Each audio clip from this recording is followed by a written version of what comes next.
Imagine a single decision, a fleeting moment, a whisper of chance that could have rewritten the entire course of human history. What if I told you that a war fought centuries ago whose outcome we often take for granted teetered on the edge of an alternate reality so radically different that the very structure of the modern world might never have existed? This is not just history. This is the anatomy of human cognition under pressure, the ripple of collective behavior, and the delicate interplay between perception and survival. The war I am speaking of is one of those hidden historical paradoxes, a conflict whose consequences were determined as much by the psychology of leaders and societies as by armies and strategies, a war where one decision, one failure, or one insight could have cascaded into a dramatically different human timeline. To understand it, we must venture beyond dates and battles, beyond generals and strategies into the neurological and philosophical dimensions of what drives societies to action, fear, and adaptation. Humans, as a species, are wired to respond to stress in patterned ways. Our neurons, through networks of perception and emotion, construct the very reality in which we act. Societies, in parallel, behave like neural networks. Signals are sent through hierarchies. Feedback loops amplify fears or hopes, and the collective energy of a civilization can pivot suddenly in response to a perceived threat. In this particular war, the seemingly small decisions, delays in communication, hesitations in commitment, and subtle misreadings of intent acted like neurotransmitters in the brain of a global system. When these signals were misfired or dampened, the potential for catastrophe or triumph hinged not just on swords and cannons, but on the synchronization of collective human cognition. The war itself, sprawling across continents and entangled with politics, resources, and cultural tensions, provides a perfect lens through which to examine these dynamics. On the surface, historians often describe the events in terms of alliances, troop movements, and treaties. Yet beneath these layers lies a deeper story about adaptation and the limits of perception. Leaders, under immense cognitive load, often made decisions that reveal much about human stress responses.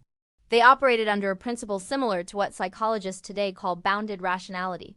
The mind, overwhelmed by too much information and too many contingencies, simplifies complexity by relying on heuristics, mental shortcuts that can be life-saving or deadly. In the context of war, these heuristics guided strategy, determined risk assessment, and in some cases, dictated whether entire populations would survive, thrive, or vanish. Consider for a moment the implications of this from a neurological standpoint. Each decision a general made was encoded in networks of neurons, influenced by emotion, prior experience, and social feedback. At the societal level, these decisions translated into signals that propagated through cities, villages, and camps like electrical impulses, altering morale, loyalty, and collective behavior. The energy of a society, much like electrical current through a brain, can amplify or dampen depending on these signals. And in this war, the amplification of fear, the sudden spike in tension, and the hesitation of leaders to act created a critical juncture, a single moment where the trajectory of human history hung in delicate balance. Imagine an alternate reality in which one overlooked action had occurred. Perhaps a messenger arrived an hour earlier. Perhaps a strategic deployment had been ordered a day sooner, or perhaps a single warning had been interpreted differently. This is not the sensational what-if of fiction. This is the precise kind of contingency that neuroscience and psychology suggest is constantly at play in high-stakes decision-making. In such moments, human perception often lags behind reality. Our minds fill in gaps, we anticipate threats that may not exist, and we discount information that contradicts our expectations. Societies mirror this process on a grand scale. Entire nations can act on assumptions, misread signals, or overestimate risks. When these patterns intersect with the machinery of war, the results are profound. In the war in question, there were multiple critical nodes, decisions that functioned like neurons within the network of civilization, where a subtle misfire could have reversed the outcome entirely. And yet, paradoxically, these misfires sometimes functioned as stabilizers. The hesitation, the delay, the very human errors that appear as weaknesses, often acted to protect the broader system from collapse. One could argue that the collective cognitive biases of the time, the same biases that often led to misjudgment and conflict, also contained within them the seeds of societal preservation. This introduces a fascinating philosophical insight. What appears as failure in the moment may serve as evolutionary protection for the network as a whole. To delve further, let us consider the concept of stress and adaptation. Modern neuroscience reveals that under extreme stress, human cognition shifts. The prefrontal cortex, the seat of rational thought, can be suppressed, while more primitive regions governing fear, instinct, and immediate survival take precedence. Leaders in this war, facing unprecedented pressures, were operating precisely under these conditions. Yet their societies, through culture, norms, and institutional structures, acted as compensatory systems. Just as the brain has inhibitory mechanisms to prevent runaway excitation, societies have checks, rituals, laws, shared narratives that prevent collapse when individual decision-making falters.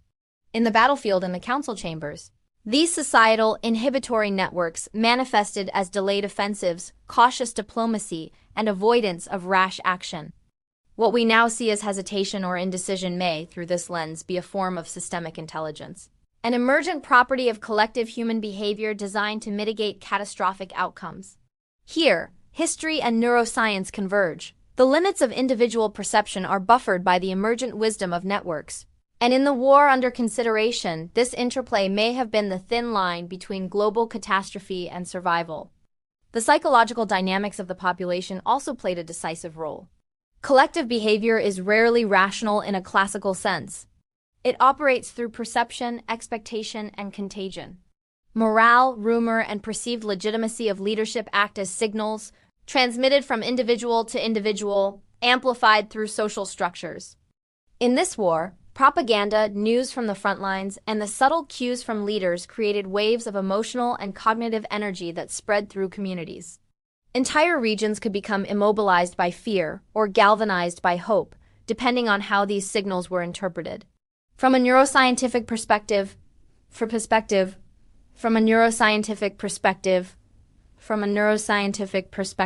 this is akin to a network of neurons reaching threshold and firing en masse. The energy of the signal is sufficient to provoke a coordinated response. A minor misinterpretation, a rumor, a misreported victory, or an unheeded warning could thus tip entire populations from resilience into panic or vice versa. And indeed, historical records suggest that at several points, the trajectory of this war was teetering precisely at such thresholds, where perception, not raw military power, dictated the flow of events. Consider the broader philosophical implications. History often presents itself as a linear narrative: cause, effect, resolution. Yet when we examine the interplay of human cognition, societal networks, and contingency, we see a far more complex picture. History as a multi-dimensional system, where tiny variations can cascade into monumental differences. This aligns closely with chaos theory, which teaches us that complex systems are sensitive to initial conditions. A single decision, a delayed order, or a misread signal can alter trajectories exponentially. The war we are discussing embodies this principle perfectly. It is a case study not merely in strategy, but in the fragility and resilience of human networks, the subtlety of adaptation, and the invisible hand of cognitive constraints shaping historical outcomes. And yet, within this complexity lies an elegant form of emergent order. Human societies, like the brain, are not passive recipients of chaos. They adapt, learn, and stabilize. Missteps may appear catastrophic locally, but globally they often function as protective mechanisms, preventing overreaction and allowing the network society, civilization, the human species to survive and eventually flourish. The twist, the counterintuitive revelation, emerges here. What seems weak, indecisive, or flawed in the historical record may in fact be the exact mechanism that safeguarded civilization. Leaders who hesitated, armies that faltered, messages that arrived late, all these moments of apparent vulnerability were part of a larger adaptive system. Just as the brain occasionally suppresses immediate action to prevent harmful overreaction, human societies incorporate errors, delays, and redundancies to buffer against collapse. This reframes our understanding of history. Rather than a tale of triumph and failure dictated solely by force and strategy, it is a story of collective intelligence operating under constraints, of emergent adaptation, and of subtle, often invisible, factors that preserve the network of human civilization. From this perspective, the war that could have changed the world teaches us something profound about the nature of human existence, our limits, Our biases, our failures, and our hesitation are not mere flaws. They are integral components of a system designed for survival, growth, and learning.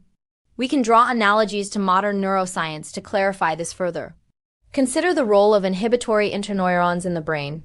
These neurons do not generate the primary signal of thought or action, but regulate and shape the network's activity, preventing runaway excitation that could lead to seizures or dysfunction. Societies, particularly during periods of extreme stress like war, rely on similar mechanisms. Social norms, shared beliefs, and procedural delays act as inhibitory nodes, damping potentially destructive impulses and guiding collective behavior towards stability.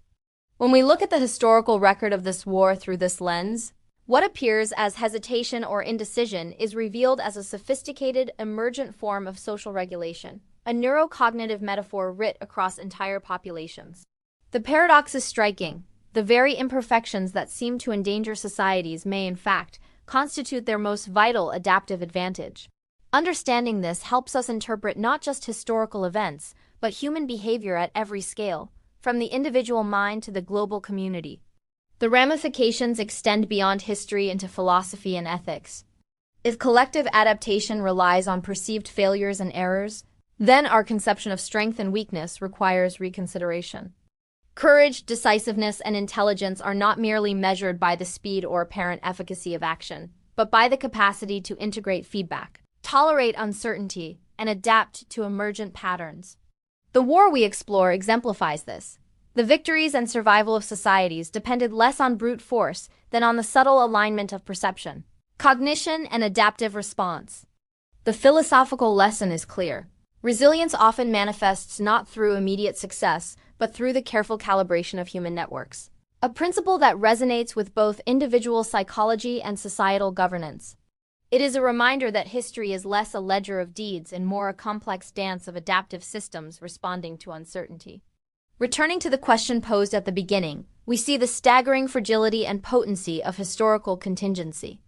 One alternative action, a single, differently interpreted signal, might have unraveled this delicate web, changing the trajectory of empires, technologies, and cultures. Entire civilizations could have emerged under different philosophical or political paradigms.